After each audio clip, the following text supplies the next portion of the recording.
Welcome back, and thank you for tuning into Cheating Tales Lab. We appreciate every single one of you. We'd love to know, what part of the world are you watching from right now? Let us know in the comments. Now, let's dive into today's story. Chapter 1, Hidden Cracks.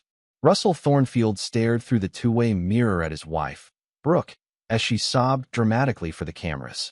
Her mascara ran down her cheeks in perfect tragic streaks as she clutched a photo of their twins, 6-year-olds Aiden and Sophia. "My husband," she choked out, her voice breaking at precisely the right moment. "He tampered with our car. Cut the brake lines. He wanted us all dead." She looked directly into the camera. He wanted the insurance money more than he wanted his family. Detective Greg Walsh placed a comforting hand on her shoulder. Russell noted the lingering touch, the slight squeeze. Something familiar there. Too familiar. Behind Russell, his attorney Flynn Patterson whispered, "Don't react. That's exactly what they want." Russell nodded, his face a mask of stone. 15 years of marriage to Brooke had taught him to hide his emotions. Their story had begun at Stanford, where they'd met as students. Russell studying mechanical engineering, Brooke pursuing communications with a minor in theater. The irony didn't escape him now. "They're calling you the family killer," Flynn said, sliding over a newspaper. "The press has already convicted you." Russell's company, Thornfield Precision Engineering, had secured a government contract 6 months ago. The success should have been the highlight of his career, but it had coincided with subtle changes in Brooke. Late nights, deleted text messages, new lingerie he never saw. The classic signs he'd been too busy to notice. 3 weeks ago, Russell had picked up Brooke's phone by mistake and seen a message preview from Greg that read, "When can we meet again? I can't stop thinking about." The text disappeared before he could read more. When he'd asked casually about anyone named Greg, Brooke had laughed it off. "Probably Greg from accounting. We're working on the charity fundraiser together." Russell had let it go, deciding to trust her. Now, watching her performance for the news cameras, he realized his mistake. "The prosecution has your financial records," Flynn continued. "They're building the case that you were in debt, that the life insurance policies on Brooke and the kids, $2 million total, gave you motive." "Those policies were Brooke's idea," Russell said quietly. "And your fingerprints are all over the brake line and under the hood." "It's my car. I do routine maintenance myself." Flynn nodded. "The DA knows that. But they'll argue you used your engineering expertise to make it look like an accident." Russell's gaze remained fixed on Brooke as Detective Walsh handed her a tissue. Their fingers touched longer than necessary. "She planned this," Russell said. "And I think I know who helped her." Flynn followed his gaze to Detective Walsh. "The lead detective on your case? That would be convenient for her." "I need to get out of here, Flynn. My children are with your sister-in-law. Safe, for now. Let me handle this. I'll get you bail." As Flynn left, Russell looked down at his hands. The same hands that had built his company from nothing, that had cradled his newborn twins, that had trusted and been betrayed. These hands would not remain shackled for long.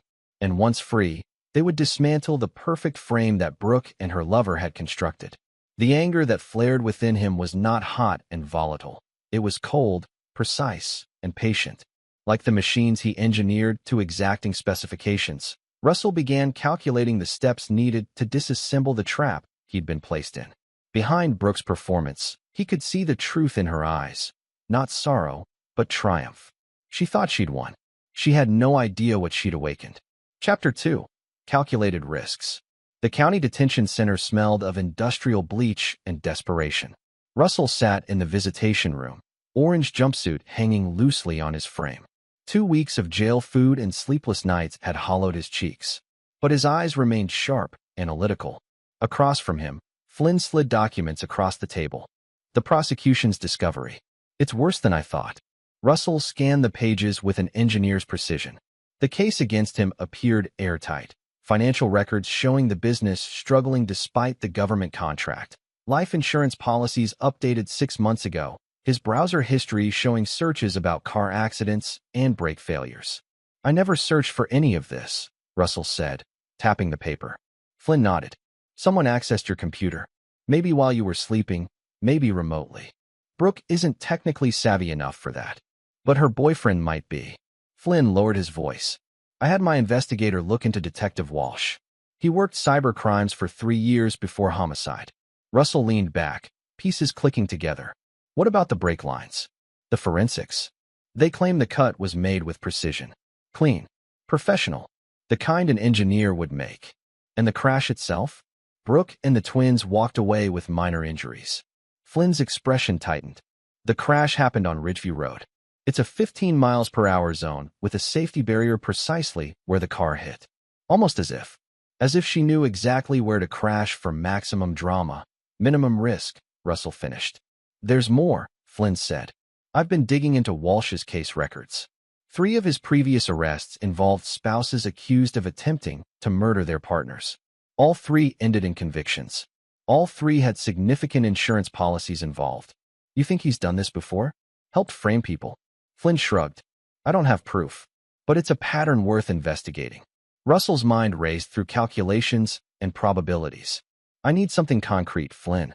Something that puts either Brooke or Walsh at the scene tampering with the car. We've got a hearing for bail tomorrow. Judge Harriman. She's tough, but fair. Russell barely heard him. His focus had shifted to his twins. Have you seen Aiden and Sophia? Flynn's expression softened. Your sister Melody has been allowed supervised visits. They're asking for you. Brooke's sister has temporary custody, but she's completely under Brooke's influence. Melody saw them. What did they say? Aiden mentioned something strange. He said Mommy had a friend help fix the car the night before the accident. A friend who wasn't Daddy. Russell's eyes narrowed. Did he see this friend? No. He heard voices in the garage after he was supposed to be asleep.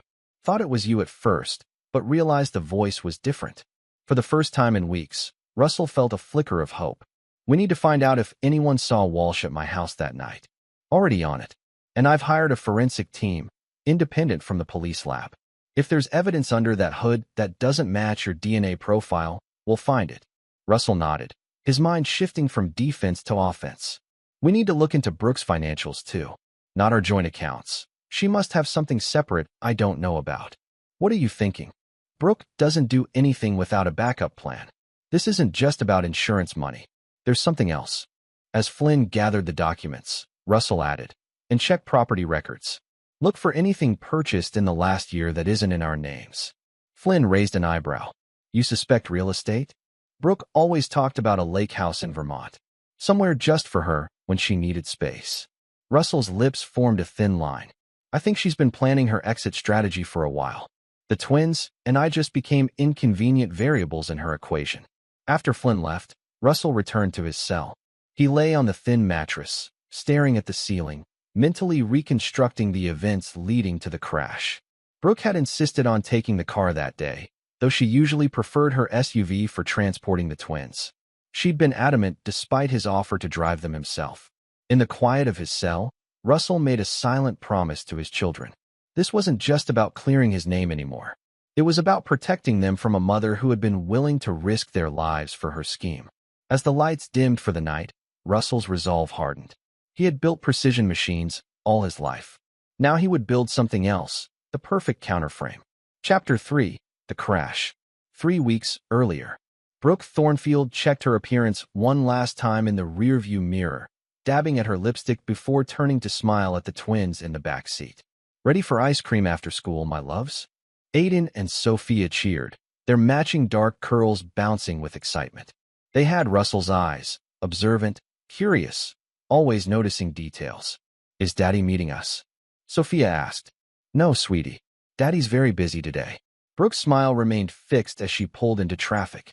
What the twins didn't know, what Russell didn't know, was that the family SUV was now parked 3 blocks away in the lot of an abandoned strip mall. Detective Greg Walsh had helped her move it before dawn, then followed her home in his personal vehicle.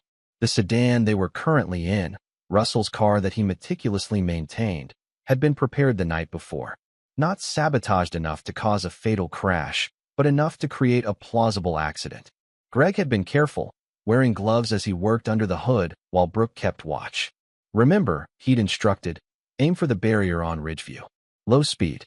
Deploy the airbag, but minimize impact. The brake line will be compromised enough to give you an excuse, but not enough to make the car completely uncontrollable. Now, as Brooke drove along the planned route, she glanced at her watch. The timing needed to be precise. A patrol car would happen to be nearby to respond immediately. The officer, A rookie who wouldn't ask too many questions, would document exactly what Greg had coached her to say. 15 years with Russell had taught Brooke how to manipulate him. The quiet engineer had been the perfect husband on paper, stable, successful, devoted to their children. But the perfect husband had become the perfect mark. The life insurance policies had been her first move, suggested casually after a colleague's sudden death. Russell, ever practical, had agreed. Then came the careful construction of financial troubles for his company, not enough to alarm him, but enough to establish motive. Greg had helped with that too, using his police connections to access and slowly manipulate their financial records. The final touch had been the computer searches, conducted late at night while Russell slept.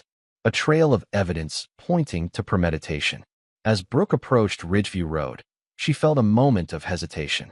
The twins were chattering happily in the back seat, unaware of what was about to happen. She pushed the doubt away. They would be fine, scared, but fine. The crash would be controlled. And afterward, they would have their mother to comfort them, to tell them how their father had tried to hurt them all. "Mommy, you missed the turn for school," Aiden said, his watchful eyes catching the deviation from their usual route. "We're taking a different way today," Brooke replied smoothly. "A shortcut."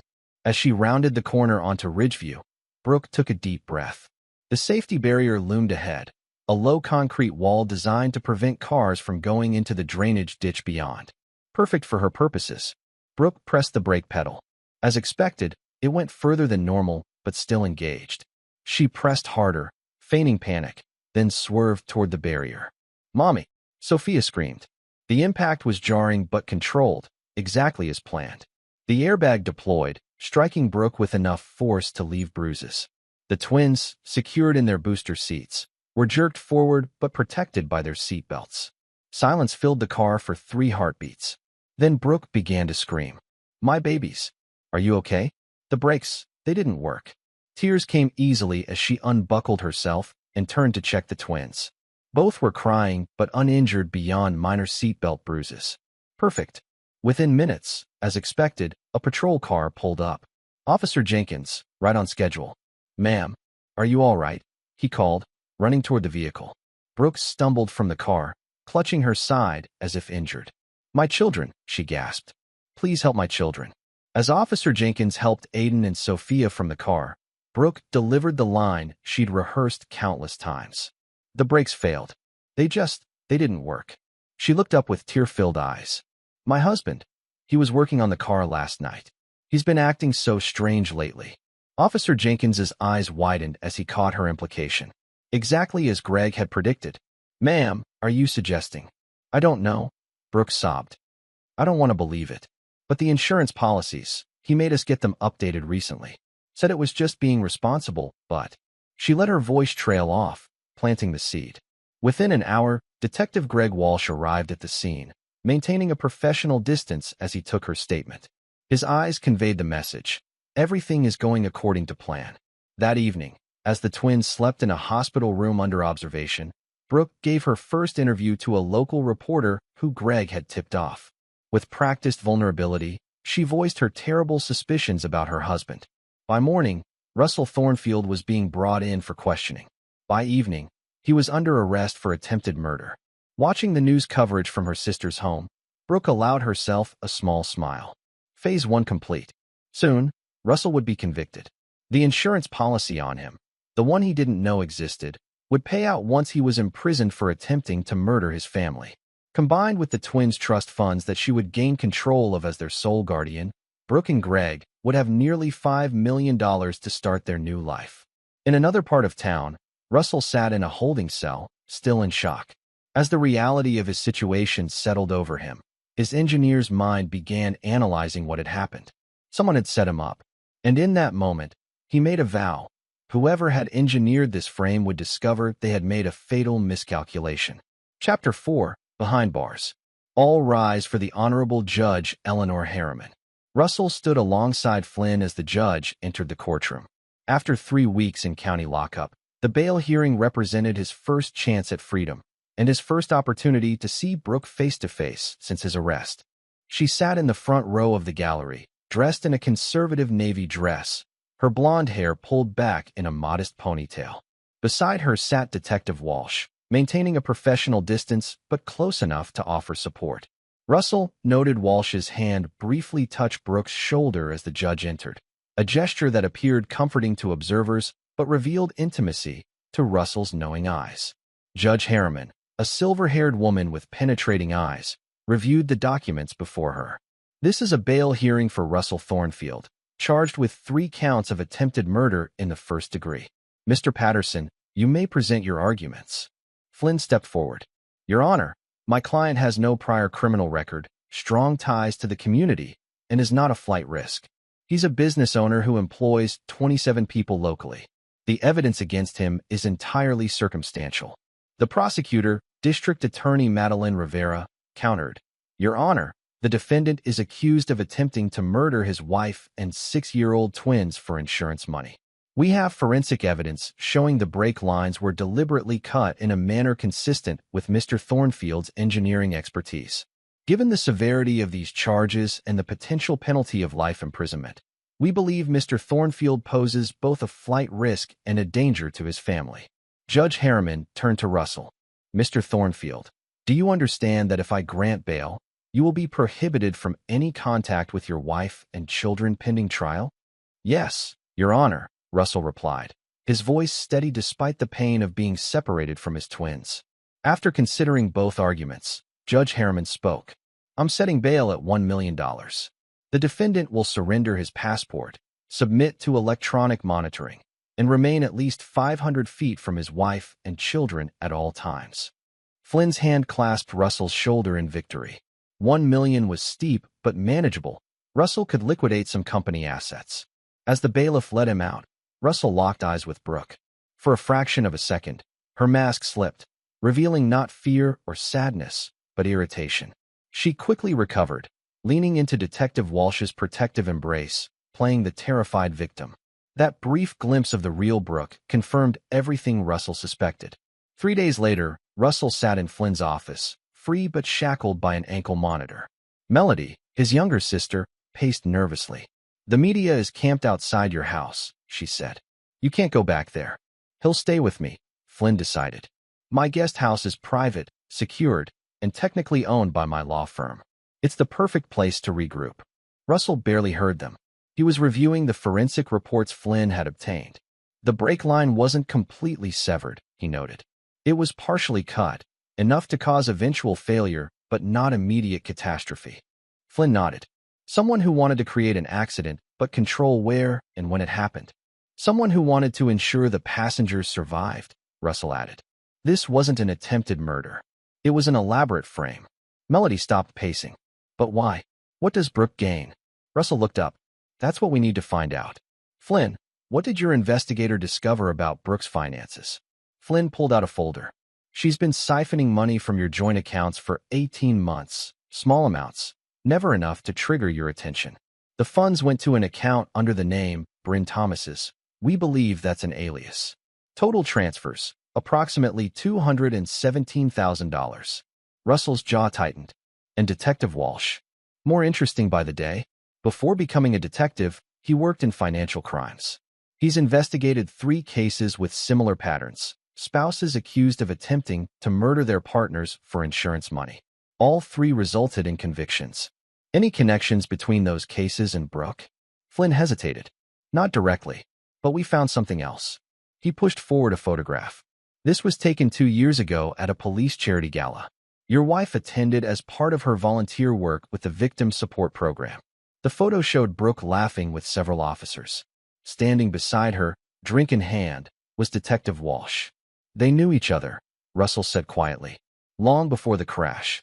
There's more, Flynn continued. Remember that lake house you mentioned? We found it. Purchased 6 months ago by Bryn Thomas, Brooke's alias. It's in the Catskills, not Vermont. Fully furnished, utilities connected. It looks like a getaway home, waiting for its owner. Russell stared at the property documents, mind racing.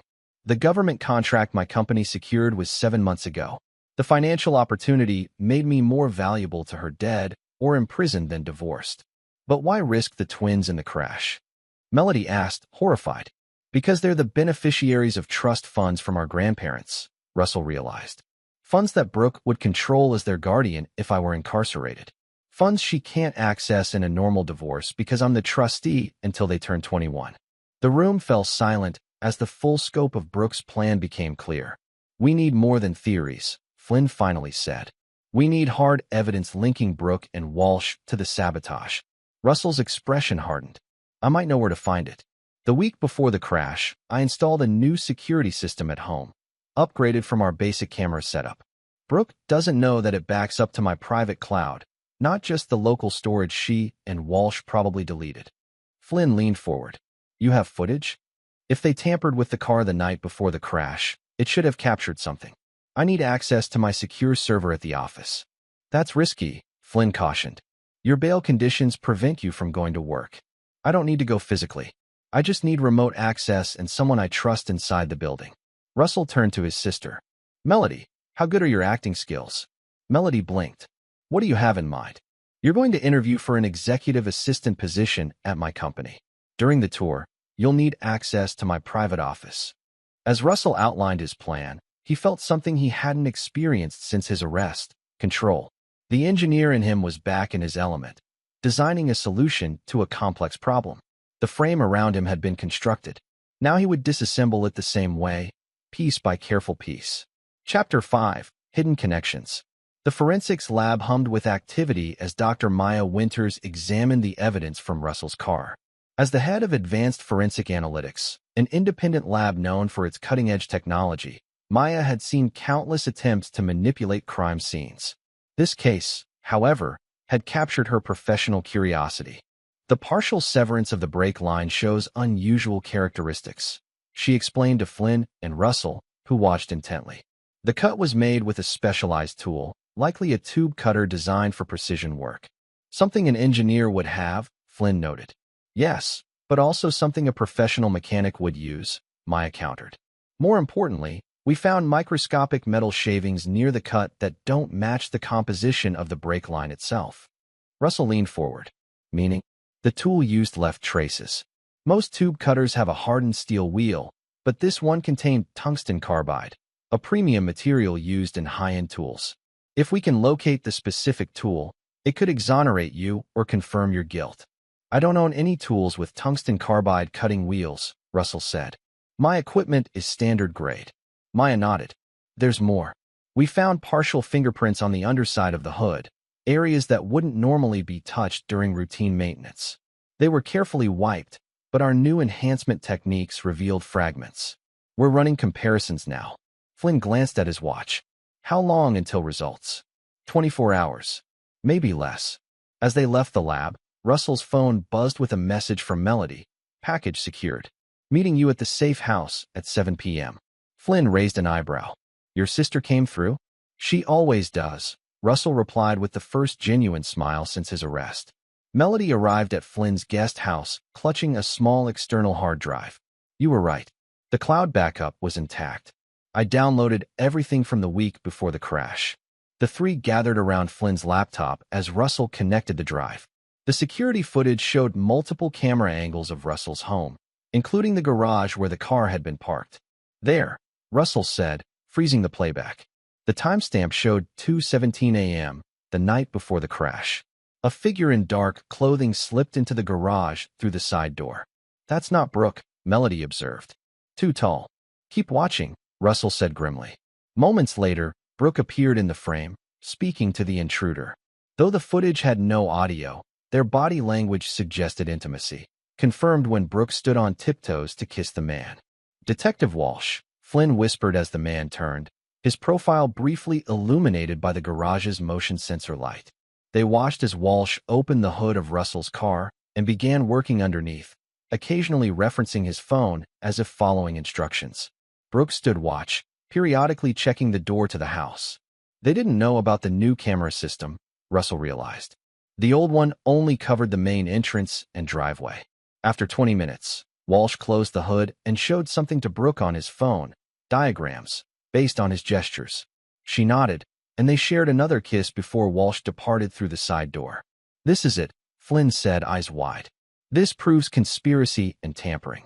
Walsh wasn't officially assigned to the case until after the crash, so he can't claim this was part of any investigation. Russell stared at the frozen image of his wife conspiring with her lover. We need to be careful how we use this. If they realize we have the footage, they might destroy other evidence. We need to find that tool first. I have an idea, Melody said. The video shows Walsh checking his phone repeatedly, probably looking at instructions for how to cut the brake line. Those searches would be in his phone records. Flynn nodded slowly. If we can convince a judge there's probable cause, we could subpoena his phone records and search history. Even better, Russell said. We find out where he got that specialized tool. Maya said it was high-end, with tungsten carbide components. Not something you'd buy at a local hardware store. Flynn's phone rang, interrupting their planning.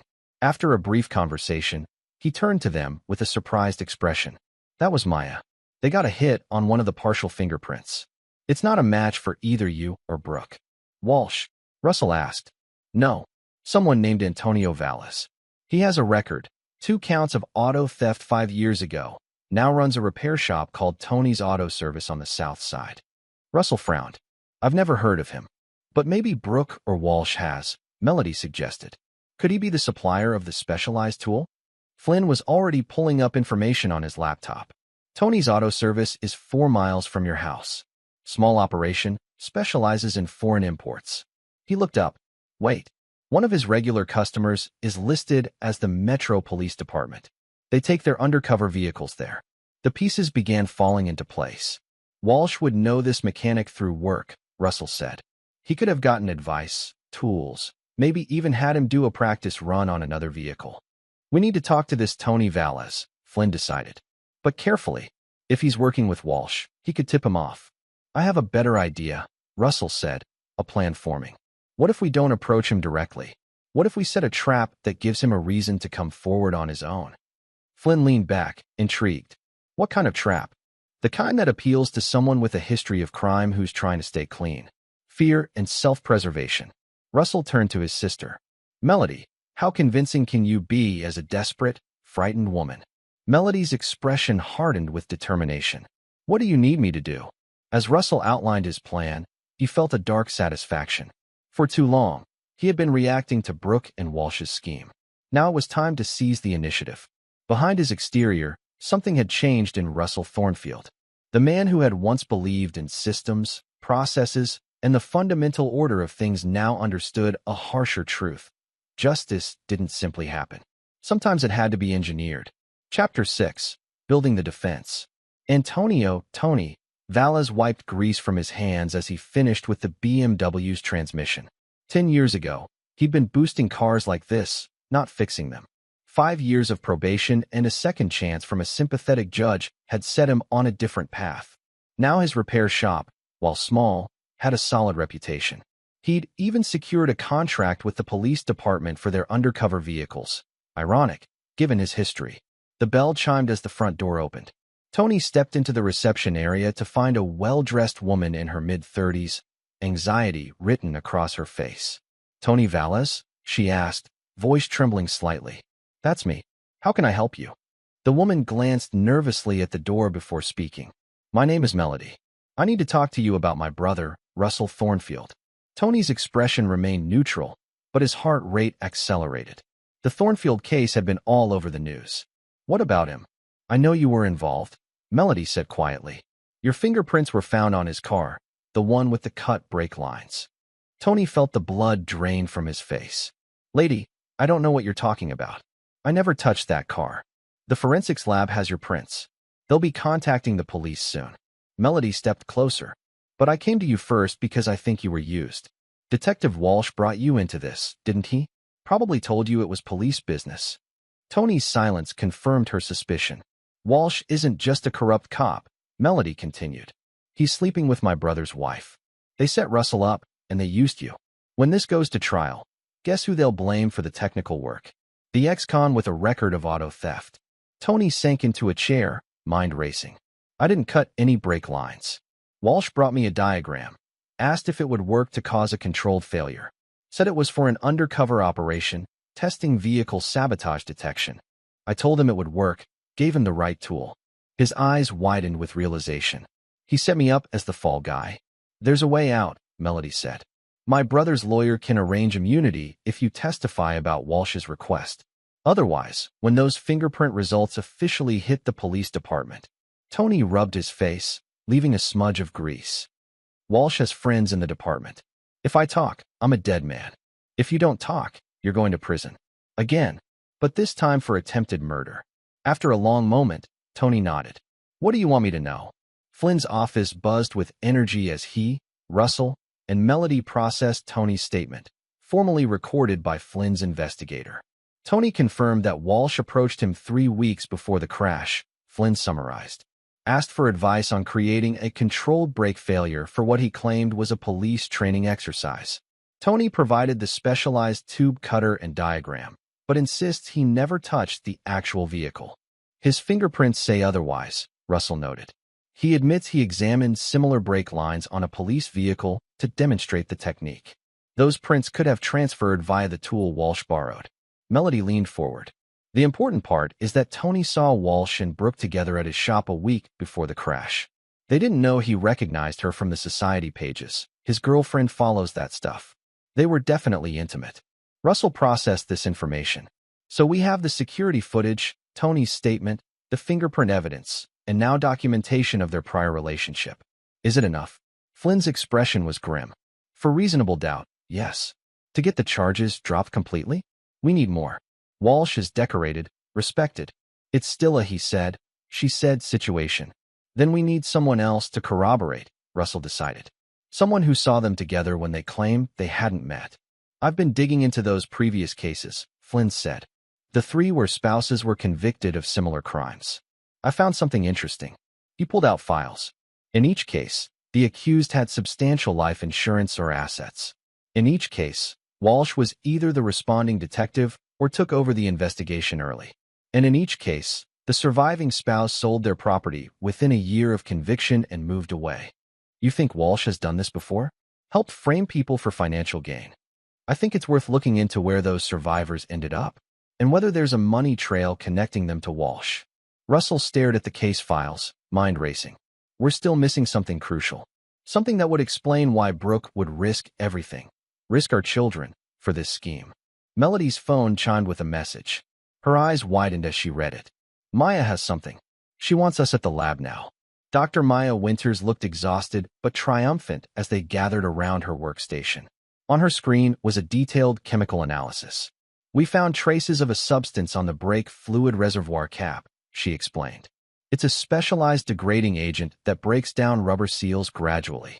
When combined with the partial cut in the line, it creates a failure that appears natural. Something that would happen during driving, not in a garage. Can this substance be traced? Flynn asked. That's the breakthrough. It's not commercially available. It's a proprietary compound developed for the military to test vehicle vulnerabilities in extreme conditions. Maya looked directly at Russell. And guess who has a government contract to supply similar compounds for aerospace testing? Russell's breath caught. Thornfield Precision Engineering. My company. Specifically, a classified project you began 7 months ago. The compound found in your car is a variant of one stored in your company's secure lab. The implications hit Russell like a physical blow. Someone at my company is involved. Someone with access to restricted materials. Maya nodded. I ran employee background checks against Walsh's known associates. One name popped. Mitchell Landry, your head of security. Before joining your company 3 years ago, he worked for Metro PD. His supervisor, Greg Walsh. Russell closed his eyes as pieces clicked into place. Mitchell had access to every area of the facility, including the secure lab. He'd also been the one to recommend upgrading the home security system, likely knowing the exact capabilities of the original cameras. Mitchell could have provided the compound, advised on the security systems, maybe even helped with the financial record manipulations, Russell said quietly. He has the technical expertise and the access. Flynn was already making notes. We need to move carefully. If Mitchell realizes we suspect him, he could destroy evidence or warn Walsh. I have an idea, Russell said, his expression hardening. But it's risky, and it means using myself as bait. As Russell outlined his plan, Maya and Flynn exchanged concerned glances. The strategy was bold, potentially dangerous, but undeniably clever. You're talking about entrapment, Flynn cautioned. I'm talking about giving them exactly what they want, Russell corrected. A vulnerable target who appears to be grasping at straws. Meanwhile, we'll be recording everything. The trial starts in 10 days, Flynn reminded him. This plan needs to work quickly. Russell's eyes held a cold determination that sent a chill through the room. It will. Because unlike Brooke and Walsh, I'm not underestimating my opponent. The engineer who had built machines all his life was now constructing something else, the perfect trap for those who had tried to destroy him. Chapter 7. The trial begins. The courthouse steps swarmed with reporters as Russell climbed them alongside Flynn. Cameras flashed, capturing his composed expression, the dark circles under his eyes, the perfectly tailored suit that hung slightly loose on his frame after weeks of stress. Mr. Thornfield, do you have any response to your wife's allegations? How do you explain the evidence against you? Flynn raised a hand, silencing the barrage. My client maintains his complete innocence. We look forward to presenting the truth in court today. Inside, the courtroom buzzed with spectators and press. Russell spotted Brooke in the front row, wearing a conservative gray dress, hair pulled back, the picture of a traumatized wife. Beside her sat Detective Walsh, professional, somber, a respectable distance between them. On the opposite side sat Melody, Dr. Maya Winters, and a nervous Tony Vallis. The mechanic had agreed to testify after Flynn arranged immunity with the DA's office. Judge Harriman called the court to order. The State versus Russell Thornfield will now commence. Are both sides ready for opening statements? District Attorney Rivera approached the jury first. With practiced gravity, she painted Russell as a calculating killer who had used his engineering expertise to attempt the perfect crime. The evidence will show that Mr. Thornfield meticulously planned to murder his family for financial gain. Specialized tools, precise cuts to the brake lines, and a clear financial motive through multiple insurance policies worth millions. This wasn't a crime of passion, but a coldly calculated attempt to eliminate his family while making it appear accidental. When Flynn's turn came, he addressed the jury with equal conviction. The prosecution's case relies on circumstantial evidence and ignores crucial facts. Yes, Russell Thornfield is an engineer. Yes, he maintained his own vehicles. But the evidence will show that someone else had the expertise, opportunity, and true motive to sabotage that car. Someone who carefully framed Mr. Thornfield to conceal a web of deception, infidelity, and greed. As Flynn returned to his seat, Russell noticed District Attorney Rivera conferring with Detective Walsh, whose expression had darkened. Their plan was working. Walsh was beginning to worry. The prosecution's case unfolded over the next 3 days. Forensic experts testified about the brake line sabotage. Financial analysts detailed the insurance policies and alleged company struggles. Computer forensics presented the damning search history from Russell's laptop. Throughout, Flynn's cross-examinations planted seeds of doubt. He established that anyone with basic knowledge could have researched brake failures online. He confirmed that Russell's fingerprints would naturally be present on a car he regularly maintained. He demonstrated that the financial struggles had been exaggerated through selective analysis. On the 4th day, Brooke took the stand, the moment the media had been waiting for. Under Rivera's gentle questioning, she described a husband who had grown distant, obsessed with financial concerns, spending unusual time in the garage before the crash. I never wanted to believe Russell could hurt us, she testified, voice breaking. But after the crash, when the police showed me the evidence, I realized I never truly knew the man I married. Flynn approached for cross-examination with calculated restraint. Mrs. Thornfield, prior to your husband's arrest, how would you describe your marriage? Brooke maintained her composure. Happy, I thought. But clearly I was wrong. Would you say you were faithful throughout your marriage? D.A. Rivera shot to her feet. Objection. Relevance. Your Honor, Flynn countered. The defense contends that Mrs. Thornfield's relationship with another man provided motive for framing her husband. It goes directly to motive and credibility. Judge Harriman considered briefly.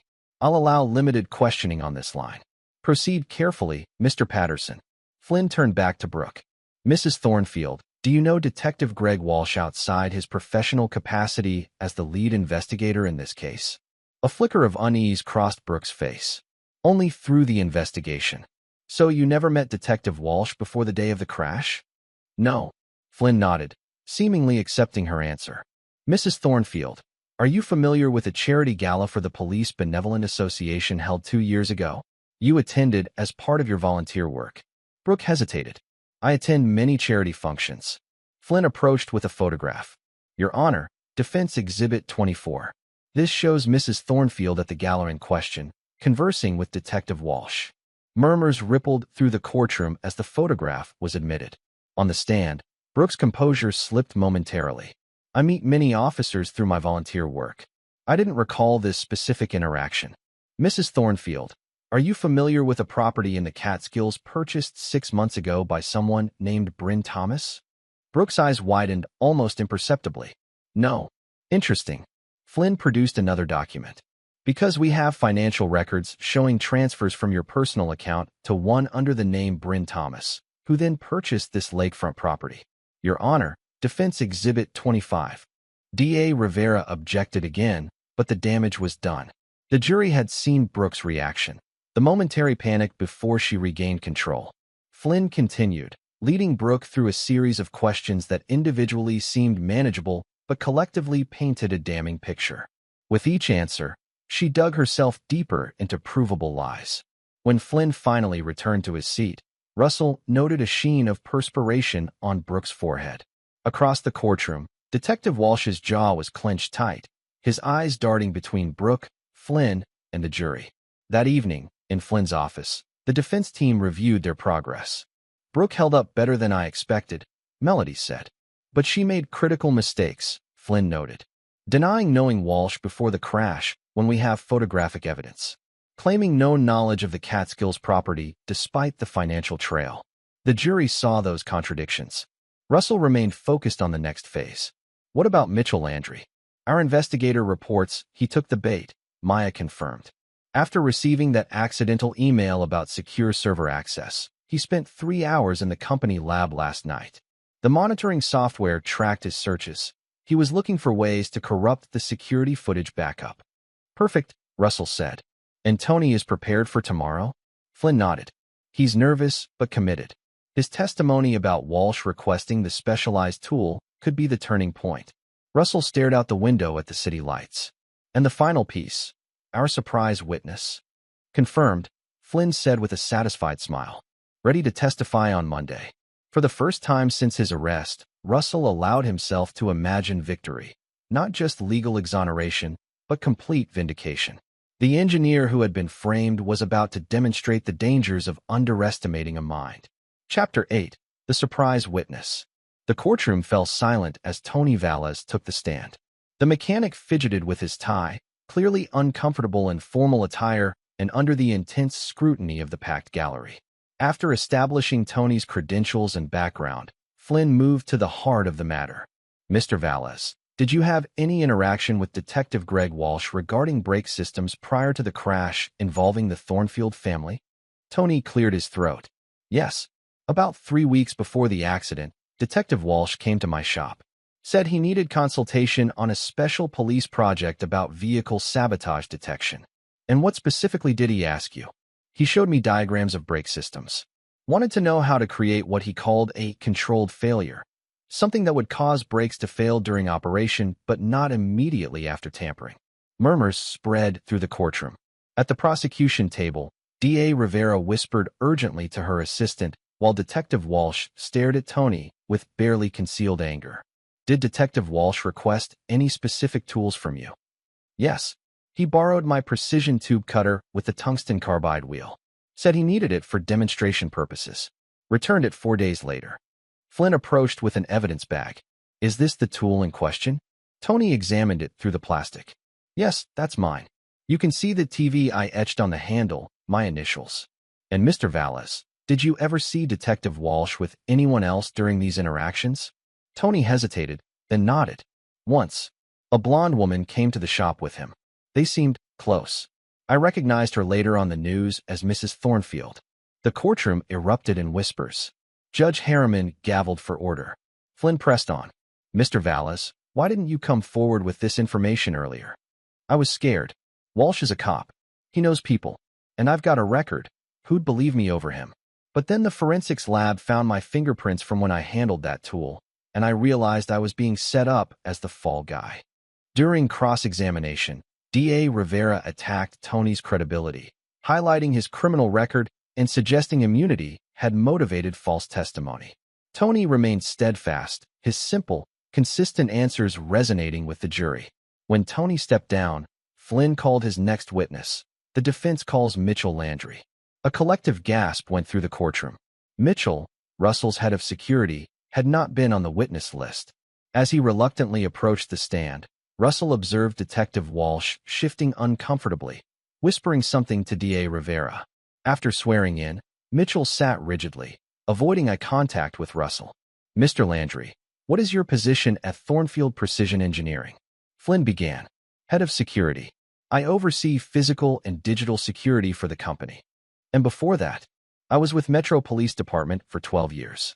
Did you work with Detective Greg Walsh during that time?" Mitchell hesitated. "Yes, he was my supervisor for 3 years."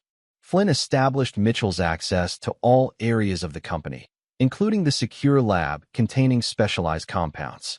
Then he shifted tactics. "Mr. Landry, 3 nights ago, you accessed the secure lab at Thornfield Precision Engineering. Can you explain why?" Mitchell paled. "Routine security check. At 11:47 p.m., accessing files related to the proprietary compounds used in military testing." "I don't recall specific files." Flynn approached with a printout. "This is a log of your activity that night, captured by monitoring software on the company server. It shows you spent 42 minutes examining files related to rubber-degrading compounds, the exact compound found in Mr. Thornfield's vehicle." Mitchell's composure cracked. "I want a lawyer." Judge Harriman intervened, advising Mitchell of his rights. After consultation with a court-appointed attorney, Mitchell returned to the stand with a new strategy: silence. To each of Flynn's questions, he invoked his Fifth Amendment right against self-incrimination.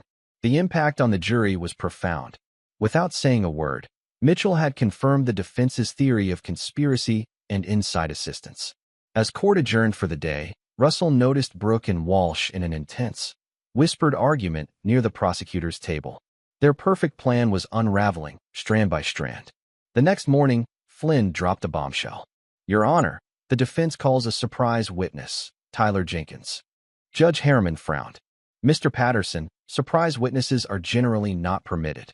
"Your Honor, Officer Jenkins only came forward yesterday after learning of Mr. Landry's testimony. As the first responding officer at the crash scene, his testimony is critical and could not have been anticipated." After hearing arguments from both sides, Judge Harriman allowed the witness in the interest of justice. Officer Tyler Jenkins, a fresh-faced patrol officer in his dress uniform, took the stand with obvious nervousness. "Officer Jenkins," Flynn began, "you were the first responder at the scene of the Thornfield car crash, correct?" "Yes, sir." "Was that a coincidence? Or were you directed to be in that area?" Jenkins swallowed hard. "I was told to patrol Ridgeview Road that morning. Detective Walsh suggested it needed extra coverage due to recent complaints. So Detective Walsh positioned you near the exact location where the crash would later occur?" "Objection," DA Rivera called. "Speculation." Sustained. Flynn adjusted. "Officer Jenkins, what did you observe when you arrived at the scene?" "The vehicle had struck the safety barrier. Mrs. Thornfield was very upset, claiming the brakes had failed. The children were scared but not seriously injured." "Did Mrs. Thornfield say anything specific about her husband?" Jenkins hesitated, looking uncomfortable. "She mentioned that her husband had been working on the car the night before. Said he'd been acting strange lately. Mentioned something about insurance." "Did this strike you as unusual? A crash victim immediately suggesting her husband might be responsible." "At the time, I was focused on securing the scene. But thinking back, yes, it seemed rehearsed." "What do you mean by rehearsed?" Jenkins shifted in his seat. "The way she brought up the insurance and her husband's behavior. It felt prepared, like she wanted to make sure I noted it in my report." "And did Detective Walsh arrive at the scene?" "Yes, about 30 minutes later." "Was that standard procedure for a detective to respond to what appeared to be a simple traffic accident?" "No, sir. Usually we'd just file a report unless there were fatalities or major injuries." "So how did Detective Walsh know to come to the scene?" Jenkins looked down. "He said he heard it on the radio. But later I checked the logs. The crash was never broadcast. And when he arrived, he and Mrs. Thornfield kept their distance, acted like they didn't know each other. But I saw them exchange a look when they thought no one was watching." Flynn let the testimony sink in before asking his final question. Officer Jenkins, why are you coming forward now? Because I became a cop to uphold the law, not help frame innocent people. After hearing about Mr. Landry's involvement and the evidence against Detective Walsh, I couldn't stay silent anymore. During cross-examination, DA Rivera struggled to undermine Jenkins' credibility. Unlike Tony Valles, Jenkins had an impeccable record and no immunity deal. His simple honesty resonated with the jury. By day's end, the momentum had shifted dramatically in Russell's favor. As the court adjourned, Russell noticed Brooke slip out a side door, avoiding reporters. Detective Walsh remained behind, engaged in intense discussion with DA Rivera. Flynn leaned close to Russell. Rivera's going to want a deal. Walsh is toxic to their case now. Russell shook his head. No deals. I want complete exoneration, and I want them to pay for what they did to me and my children. Flynn studied his client's face. Over the months of their work together, he'd watched Russell transform from a shell-shocked victim to a strategic force. The mild-mannered engineer had revealed an inner steel that had surprised everyone, except perhaps Brooke, who had underestimated her husband with catastrophic results. Tomorrow, Flynn said, we present our final witness, the one that will end this case once and for all. Russell nodded, grim satisfaction in his eyes. Tomorrow, we close the trap. Chapter 9, Justice Served. The courthouse buzzed with anticipation as Russell took his seat beside Flynn. News of Officer Jenkins' testimony had spread overnight, shifting public opinion. Outside, the crowd that had once vilified Russell now murmured about corruption and frame-ups. Brooke arrived looking strained, the careful victim facade showing cracks.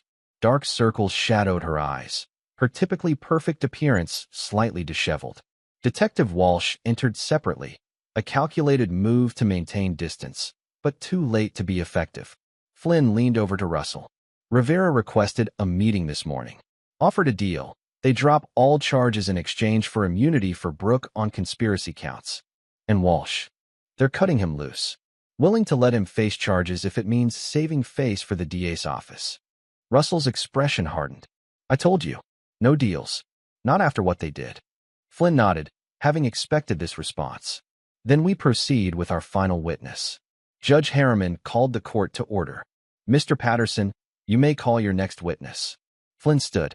The defense calls Carlos Menendez. A heavy-set man in his 50s walked to the stand. His weathered face suggested decades of outdoor work, and his hands were calloused and strong. After establishing that Carlos worked as the maintenance supervisor for Ridgeview Estates, the residential area where the crash occurred, Flynn moved to his key questions.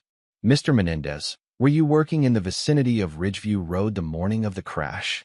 Yes. I was checking the irrigation system near the safety barrier. We'd had complaints about water pooling on the road. Did you witness anything unusual before the crash? Carlos nodded. Around 7:15 that morning, I saw a blonde woman and a man in the turnout just up from where the crash happened later. They were looking at the barrier, talking and pointing. I thought maybe they were property buyers checking the neighborhood. Flynn produced photographs. Can you identify these individuals? Carlos studied the photos. Clear images of Brooke and Detective Walsh. Yes, that's them. The same people I saw that morning. What time did the actual crash occur? About 8:30. I heard the impact and ran over to help. So approximately 1 hour before the crash, Mrs. Thornfield and Detective Walsh were examining the exact location where the vehicle would later hit the barrier? Yes, sir. The courtroom erupted in whispers. At the prosecution table, DA Rivera closed her eyes briefly, recognizing the case was lost. Beside her, Detective Walsh stared at Carlos with undisguised hatred.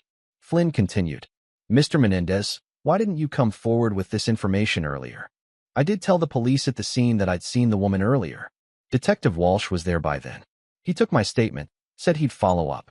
But it never appeared in any reports, and no one ever contacted me again. So Detective Walsh deliberately omitted your witness statement from the official record? Objection. Rivera called, but without her earlier fire. Sustained. Judge Harriman ruled, though her expression suggested she found the testimony compelling. Flynn redirected. Mr. Menendez, how can you be so certain about what you saw that morning? Carlos reached into his pocket and produced his phone. Because I took pictures. I'm an amateur photographer, landscapes mostly. I was checking spots for sunrise photos when I saw them. They were standing right where I wanted to shoot. So I waited, took a few angles with them in the distance to check the lighting. Flynn requested permission to enter the new evidence. After examination by the judge and prosecution, Carlos's photographs were admitted.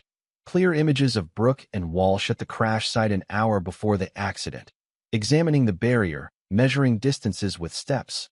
During cross-examination, Rivera made a perfunctory attempt to suggest the photos showed innocent tourist activity, but her heart wasn't in it.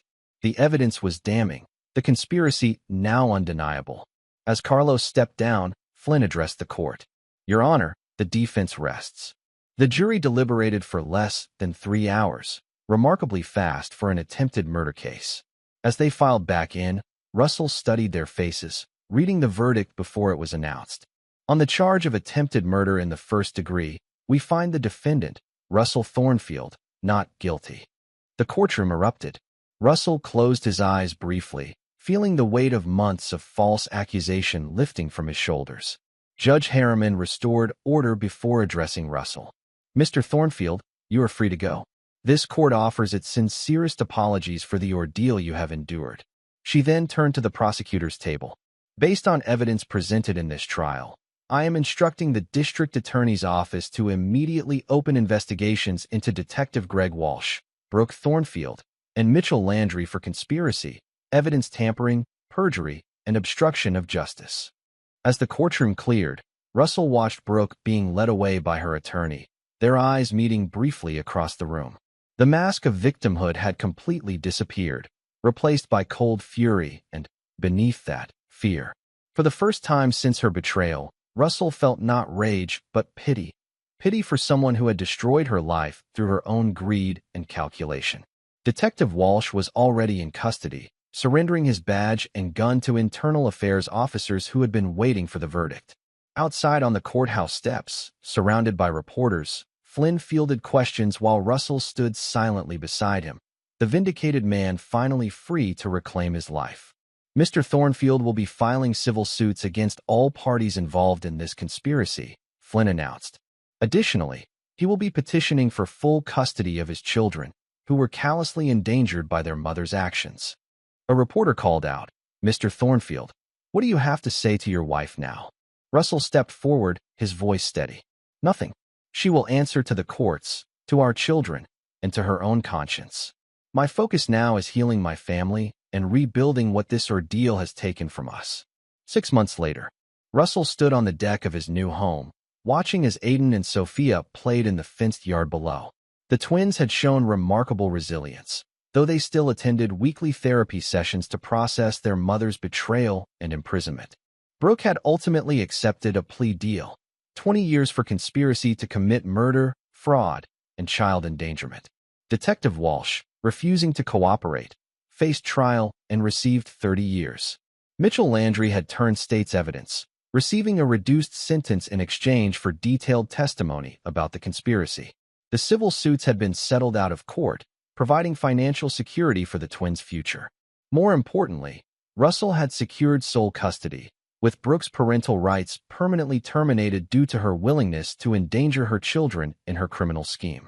Thornfield Precision Engineering had not just survived but thrived under Russell's renewed leadership, with an expanded government contract and strengthened security protocols.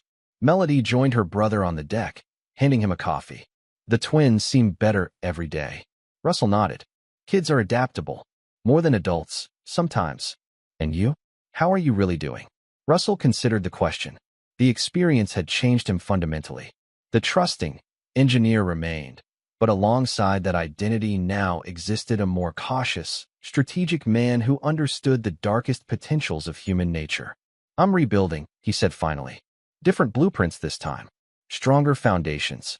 Melody smiled, recognizing the engineer's metaphor. The investigator called. They finally tracked down the money from Brooke's hidden accounts. Most of it was transferred to offshore holdings, but they've recovered about 60%. "It was never about the money," Russell said. "It was about truth.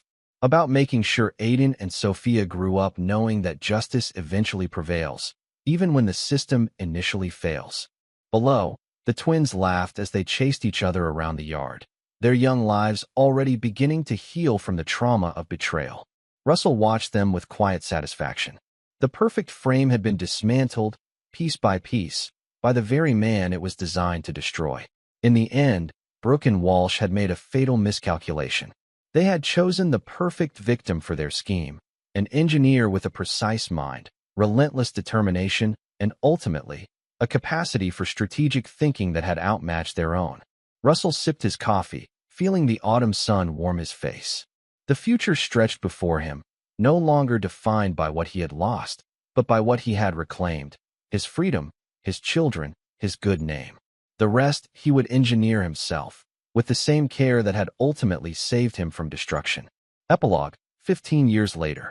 The morning sun cast long shadows across the meticulously maintained grounds of Thornfield Technologies headquarters.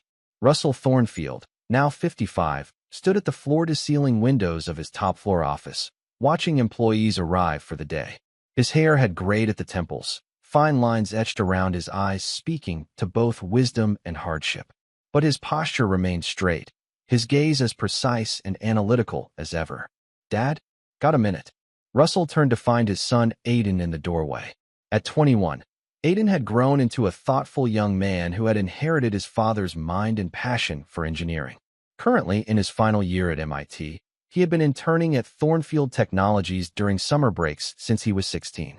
"Always for you," Russell replied, gesturing to the sitting area where architectural plans lay spread across a glass table. "The Singapore expansion?" Aiden nodded, settling into a chair. "I've been reviewing the schematics. I think we can improve the cleanroom efficiency by reconfiguring the airflow systems." He pointed to several technical drawings, explaining his proposed modifications with the confidence of someone raised in the language of engineering. Russell listened with pride. 15 years ago, in the aftermath of the trial that had nearly destroyed their family, he could never have imagined this future. His son following in his professional footsteps. His company expanded from Thornfield Precision Engineering to Thornfield Technologies, a global leader in advanced materials and aerospace systems. What had begun as a modest engineering firm had grown into an enterprise employing over 2,000 people across 3 continents. These modifications could reduce contamination risks by another 12%, Aiden concluded. Worth the additional investment, especially with the quantum computing division expanding. Russell nodded. "Draft a formal proposal. We'll review it at the executive meeting next week." As Aiden gathered the plans, Russell noticed a subtle tension in his son's shoulders. "Something else on your mind?" Aiden hesitated, then met his father's eyes. "I got a letter yesterday. From her." No clarification was needed. Even after 15 years, Brooke Thornfield remained her, in their household, rarely named, forever defined by her betrayal. "What did she want?" Russell asked, his voice carefully neutral. "To meet. She's being released next month. Good behavior." Russell absorbed this information with outward calm, though inwardly the news landed like a stone dropped into still water. Brooke had been sentenced to 20 years, but was getting out after 15, not unexpected with parole, but jarring nonetheless. "Are you considering it?" he asked. Aiden ran a hand through his dark hair, a gesture so reminiscent of Russell that those who knew them both often commented on it. "I don't know. Sophia already said no. She doesn't even want to know where Mother will be living." The twins had processed their mother's betrayal differently over the years. Sophia, now pursuing her doctorate in psychology at Stanford, had channeled her experience into studying the impact of parental betrayal on child development. She'd completely severed any emotional connection to Brooke, referring to her clinically as "my biological mother" on the rare occasions she came up in conversation. Aiden had been more conflicted, occasionally reviewing news articles about the case as he grew older, trying to understand the woman who had been willing to risk his life for her own gain. "Whatever you decide," Russell said carefully, "you have my support. But remember—" "I know," Aiden interrupted with a small smile. "No obligation to people who haven't earned it." It was a principle Russell had instilled in both his children as they grew, not out of bitterness, but from hard-won wisdom. Trust and relationship were earned through actions, not owed through biology or history. The intercom buzzed. "Mr. Thornfield, your 9:30 is here. Dr. Winters and her team from Advanced Forensic Analytics." "Send them in," Russell replied, straightening his tie. Aiden gathered his materials. Dinner tonight? Sophia is flying in from California. Wouldn't miss it, Russell affirmed, squeezing his son's shoulder as he passed. Moments later, Dr. Maya Winters entered, followed by two younger colleagues. At 62, Maya had become one of the nation's foremost forensic scientists, her company now the gold standard for advanced forensic technology. The case that had brought her and Russell together 15 years ago had launched both their careers into new trajectories. Russell, she greeted warmly, embracing him briefly. Their professional relationship had evolved into a deep friendship over the years, though both had been too consumed with rebuilding their lives and raising their respective families for anything more. Maya, good to see you. How's Darius? Retiring next month, she said of her husband. Finally convinced him to step back from the research lab before he works himself into the grave. As they settled into the conference area, Russell studied the presentation materials the team had brought. These are the new sensing arrays. Maya nodded. 10 times more sensitive than anything currently on the market. Can detect molecular traces that would have been impossible to find 15 years ago. A meaningful look passed between them, both thinking of the case that had nearly cost Russell everything. We're hoping Thornfield Technologies will partner with us on the production, she continued. Your nanotechnology division has capabilities we need to scale manufacturing. What followed was an hour of technical discussion, interspersed with casual conversation between old friends. As the meeting concluded, Maya lingered after her colleagues departed. I heard about Brooke's upcoming release, she said quietly. Flynn called me last week. Russell nodded. Aiden just told me he received a letter from her. How are you feeling about it? Russell considered the question. The raw pain and betrayal had long since transmuted into something else. Not forgiveness, precisely, but a detachment that had allowed him to rebuild without being anchored to the past. Truthfully, I've moved beyond her. The only concern I have is for Aiden and Sophia. Maya smiled sadly. They were lucky to have you. Not every child survives that kind of betrayal intact. We had help, Russell acknowledged. Good therapy. Melody's unwavering support. Flynn making sure the legal aftermath protected them. Speaking of his former attorney reminded Russell of another pending matter. Have you heard from Tyler recently? Flynn mentioned he was considering a run for police commissioner. Maya nodded. Announced last week. The integrity candidate, they're calling him. Officer Tyler Jenkins had transformed his brave testimony against Detective Walsh into a reformist career within the police department. After the trial, he'd been ostracized by some colleagues, but championed by others seeking to clean up the department. Now, 15 years later, his principled stand had positioned him as a leading voice for police accountability and ethical conduct. Your recommendation letter will help his campaign, Maya added. Already sent, Russell confirmed. After what he risked for the truth, it's the least I can do. As Maya departed, Russell returned to the window, his thoughts drifting to the intricate web of lives that had been forever altered by Brooke and Walsh's scheme. The ripple effects had spread in unexpected directions, creating both destruction and, surprisingly, positive change. The restaurant Russell had chosen for dinner with his children was one of San Francisco's finest, a celebration venue for Sophia's return from Stanford and the rare opportunity to have both his children together. As he arrived, he spotted his sister Melody already at the table, deep in conversation with Sophia. At 48, Melody remained a vibrant force in their family. After playing such a crucial role in Russell's defense, she had discovered a talent for investigation and eventually earned her private investigator's license. Her agency, Phoenix Investigations, specialized in cases of wrongful accusations and overlooked evidence, worked directly inspired by Russell's ordeal. There he is, Melody called as Russell approached. We were just debating whether you'd be late. When has Dad ever been late for anything? Sophia stood to embrace him. At 21, she was the image of Russell's mother, tall, with intelligent brown eyes and an analytical mind that observed everything.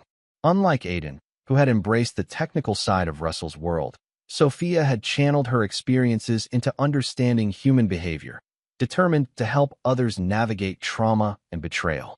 Looks like I beat Aiden, Russell noted, taking his seat. He texted. Stuck in traffic coming from the office, Sophia replied. Already working like a company executive. Speaking of work, Melody interjected. Your research on familial betrayal got accepted for publication? Sophia was just telling me the news. Russell listened with pride as his daughter outlined her research findings, a longitudinal study tracking psychological outcomes in children who had experienced parental betrayal. Her academic advisors had initially worried the topic was too personal, but Sophia's ability to maintain scientific objectivity while drawing on lived experience had produced groundbreaking work. The most significant finding is that outcomes improve dramatically when the remaining parent provides consistent support without vilifying the absent parent, Sophia explained. Children need space to form their own conclusions. Russell caught the implied compliment in her analysis. Despite every justification for bitterness, he had never spoken ill of Brooke to the twins, allowing them to process their feelings without the burden of his own. "Sorry I'm late," Aiden said, arriving slightly breathless. After greetings and drink orders, the conversation flowed easily among the family that had been forged stronger through adversity. It was during dessert that Sophia broached the subject Russell had been expecting. "Aiden told me about the letter from Mother." Her tone remained neutral, academic. "I received one as well." Russell raised an eyebrow. "You didn't mention it." "I didn't see the point. I've already decided not to meet with her." Sophia set down her fork. "My research subjects show that forced reconciliations rarely produce positive outcomes. Any relationship would need to be built on honesty and accountability, not obligation." "I'm still deciding," Aiden admitted. "Part of me wants answers. Questions I've had since I was old enough to understand what happened." Melody's expression softened. "You both know that whatever you decide is valid. There's no single right way to handle this." Russell nodded in agreement. "Your mother made her choices. You're entitled to make yours, without pressure either way." As the evening concluded, Russell found himself reflecting on the journey that had brought them here. The family that Brooke had tried to destroy had not merely survived. They had flourished, each member finding purpose that might never have emerged without the crucible they had endured. 2 days later, Russell sat across from Flynn Patterson in the attorney's wood-paneled office. Now in his 60s, Flynn had scaled back his practice but maintained a select client list that included Russell and Thornfield Technologies.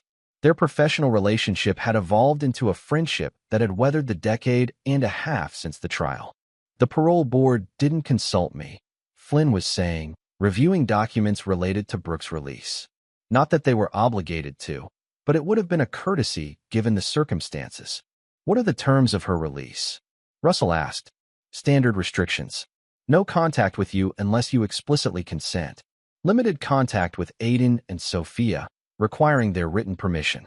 Location monitoring for the first year. Regular check-ins with her parole officer." Flynn removed his reading glasses. "She'll be residing with her sister initially. Employment arranged at a marketing firm owned by a prison reform advocate." Russell nodded, processing the information with his customary thoroughness. "And Walsh?" Flynn's expression darkened. "No parole. He'll serve at least 5 more years, possibly the full 30. His conduct inside hasn't earned him any reductions." He leaned back in his chair. "He still maintains he was set up, claims you engineered evidence against him." A humorless smile touched Russell's lips. "Ironic. Some people never accept responsibility," Flynn observed.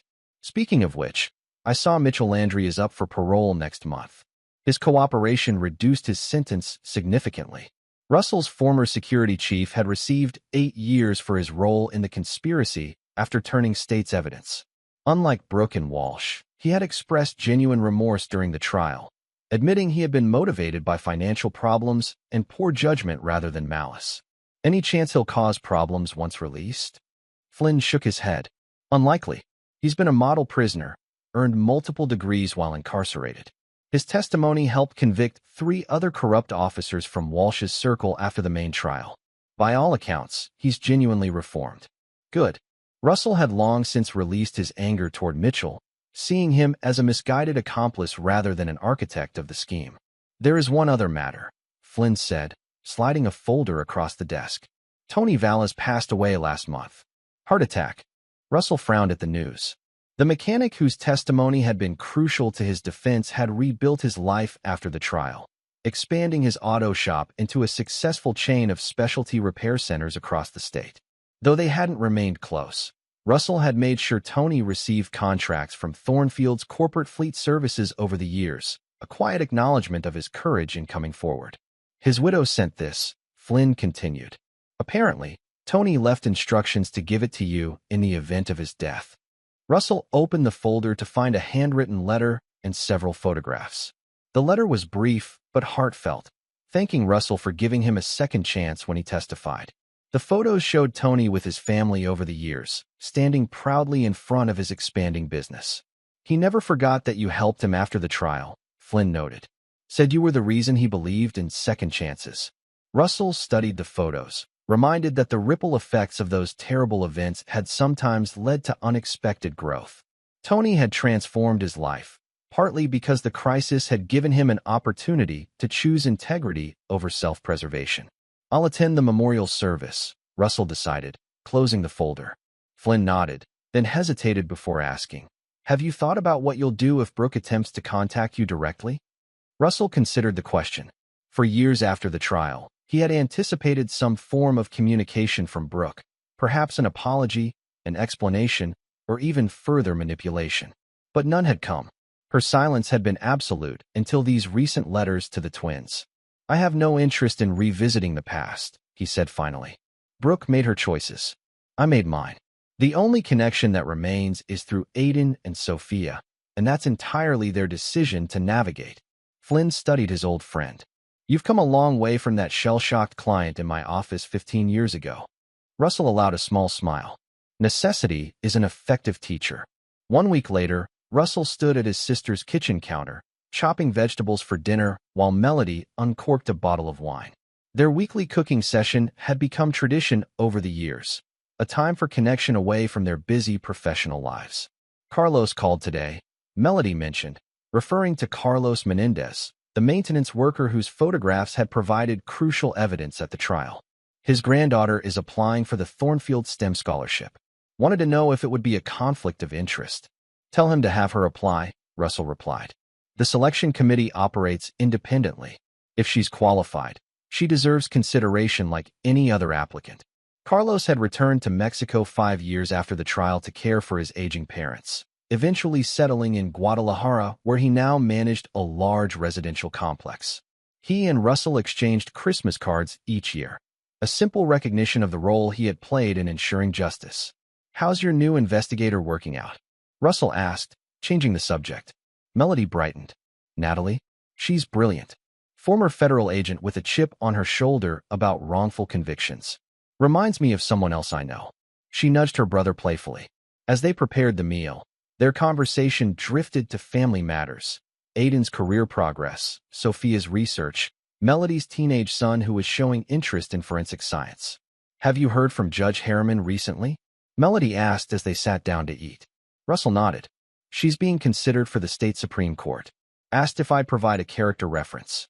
Eleanor Harriman had retired from the bench 3 years earlier, but remained active in judicial reform, particularly around evidence handling and witness testimony protocols.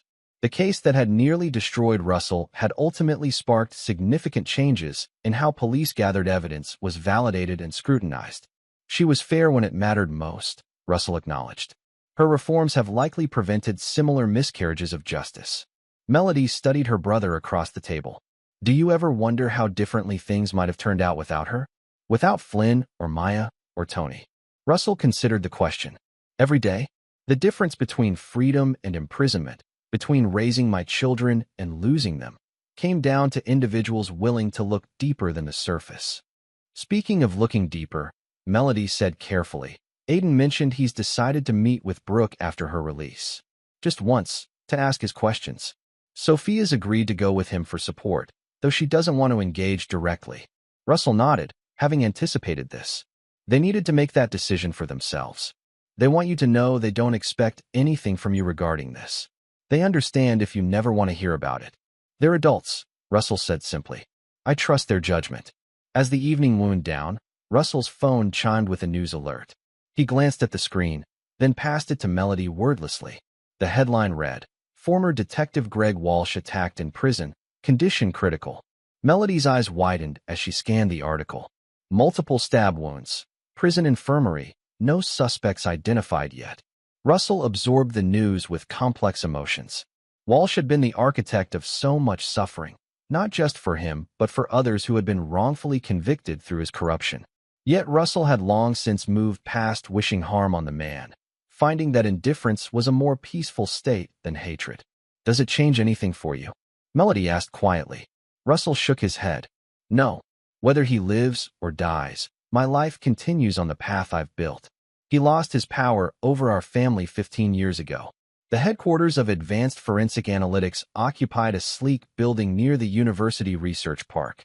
As Russell entered the lobby for his meeting with Maya, he noted the awards and recognitions displayed prominently on the walls, many for innovations that had revolutionized evidence processing in criminal cases. Maya greeted him in her office, where floor-to-ceiling windows overlooked the city. I appreciate you coming on short notice. The board wanted your input before we finalized the acquisition offer. Russell reviewed the documents she provided, analyzing the proposal for Thornfield Technologies to acquire a controlling interest in AFA. The merger made strategic sense. Combining Maya's forensic innovations with Thornfield's manufacturing capabilities could accelerate development of next-generation investigative tools. The terms are fair, he concluded. But I have one condition. You stay on as Chief Science Officer for a minimum of 5 years. This only works with your continued innovation at the helm. Maya smiled. Already planned on it. I'm not ready for retirement yet. As they finalized details, Maya's assistant interrupted with an update that echoed the news Russell had seen the previous evening. Dr. Winters, I thought you should know. Greg Walsh died an hour ago from his injuries. Maya thanked her assistant, then turned to Russell. Does this news affect you? Russell considered honestly. 15 years ago, it would have. Now, it feels like a footnote to a chapter that's long been closed. Maya nodded. I examined so many cases he handled after your trial. At least 11 wrongful convictions, potentially more we couldn't prove. Your case exposed a corruption that ran deeper than anyone realized. After concluding their business, they moved to Maya's private sitting area where she served coffee. Have you heard from Officer Jenkins since the announcement of his campaign? We had lunch last week, Russell confirmed. His polling looks strong. The department needs leadership that understands the cost of corruption firsthand. Tyler Jenkins had risen through police ranks against significant headwinds, his testimony against Walsh initially marking him as a traitor to some colleagues. Over time, however, as Walsh's wider corruption was exposed, Tyler had been vindicated and eventually celebrated as a harbinger of necessary reform. He mentioned his campaign stops include speaking to Academy cadets about ethical decision-making under pressure, Russell added. Apparently, your case is a central example in their curriculum now. Maya's expression softened. Some good came from it all, then. More than I would have imagined possible in those early days, Russell agreed. As their conversation wound down, Maya hesitated before asking, will you attend Walsh's funeral? Some of his victims are planning to, a form of closure. Russell shook his head. My closure doesn't require his death or any acknowledgement of it. I moved beyond him years ago. This was the truth Russell had discovered over 15 years of rebuilding. True freedom from those who had tried to destroy him came not from their punishment, but from his own decision to create a life defined by his choices rather than their actions against him. 3 weeks later, Russell stood at the window of his home office, watching the sunset paint the garden in golden hues. The property, nestled in the hills overlooking the city, had been his sanctuary for the past decade, spacious enough for family gatherings yet designed with the precision and attention to detail that characterized everything in Russell's life. The sound of car doors closing drew his attention to the driveway, where Aiden and Sophia were arriving. Today had been their scheduled meeting with Brooke, the first since her release from prison 2 weeks earlier. Russell had deliberately made himself available without pressuring them to share details. Whatever had transpired was theirs to process in their own way. He greeted them in the kitchen, noting the emotional exhaustion in their faces. Tea, he offered simply. They nodded, settling at the island counter while Russell prepared the familiar ritual that had comforted them through countless difficult conversations over the years. It was strange, Sophia finally said, wrapping her hands around the warm mug. Like meeting a stranger who somehow knows intimate details about your childhood. She's different than I expected, Aiden added. Smaller somehow. Less formidable. Russell listened, allowing them space to articulate their experience without interjection. She wanted to explain herself. Sophia continued, clinical detachment evident in her tone. Offered various justifications, Feeling trapped, undiagnosed depression, Walsh's manipulation. Classic post hoc rationalizations consistent with the literature on long-term incarcerated offenders. Did you get what you were looking for? Russell asked gently. Aiden considered the question. I think so. Not answers that justify what she did, but seeing her as she is now. It helps me separate the mother I vaguely remember from the reality of who she actually is. She asked about you, Sophia said, watching her father carefully.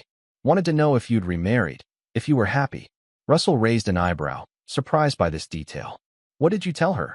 The truth, Sophia replied. That you rebuilt your life around us and your work. That you found purpose in creating something meaningful from what she tried to destroy. And that your happiness isn't her business anymore. Aiden added with a hint of protective fierceness. Russell smiled at his children.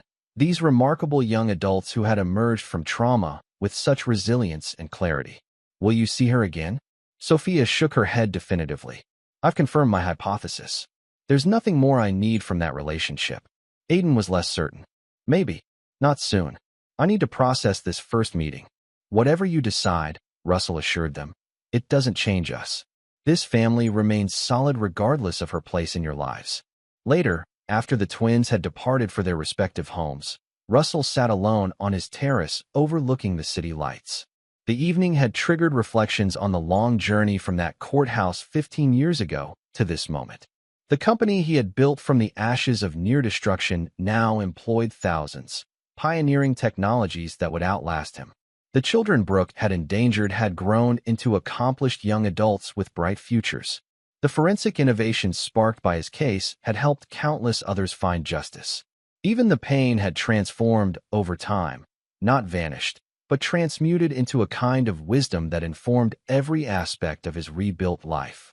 Russell had learned that recovery from betrayal wasn't about forgetting or forgiving, but about choosing where to direct his energy and attention.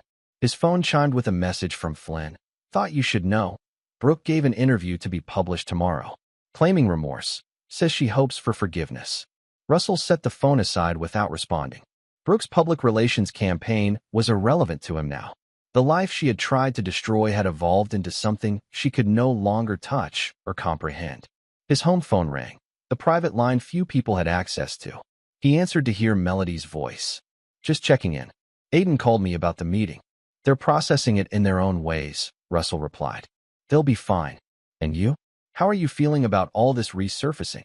Russell considered the question, looking out at the city where he had rebuilt his world piece by piece.